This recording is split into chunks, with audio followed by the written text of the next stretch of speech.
কোথায় বেহেঞ্চো, তুমি কোথায় কোথায়? আমি বাড়ি জঙ্গলে, তুমি বাড়া কোন গার্ডের ভিতরে ঢুকে আছো তুমি? আরে বল্লা মন্দিরের মেন পুরোহিত, ঠিক আছে? ওকে সবাই এখন ট্রোল করছে এখানে ওখানে, কিন্তু এই বেহেঞ্চো এখন কিছু বলছে না। কারণ এ বাড়া শুধু ফুটেজ নিতে যায় ওখানে, ওর বাড়িতে হোক এমনি হোক, বাইকের শোরুমে হোক, যেখানেই হোক, এর কাজ শুধু ফুটেজ নেওয়া। এই লোকে বলে না যে সত্যিকারের বন্ধু চিনতে গেলে শুধু বিপদের সময় দেখতে হয়। ভাই এই যে এরকম বন্ধু মারা দেখে নাও।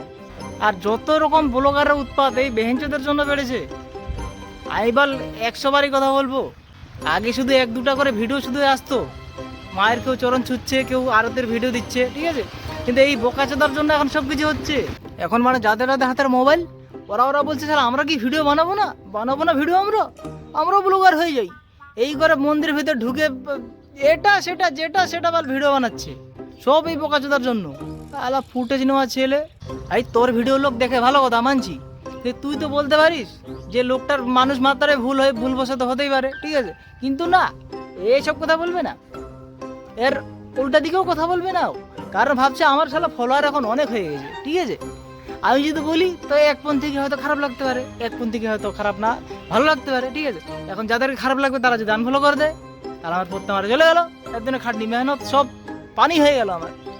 তো এরকম বোকাচোদাকে ধরে গাড়ি এইভাবে টুকে দাও বেশ করে, ঠিক আছে? আর কিছু বললাম না, তোমার বুঝে যাও। আর পারলে আর ফুটোর মধ্যে শেয়ার করে দাও ভিডিওটা, ঠিক আছে? যেন গাড়ে ছাল ধরে যায়।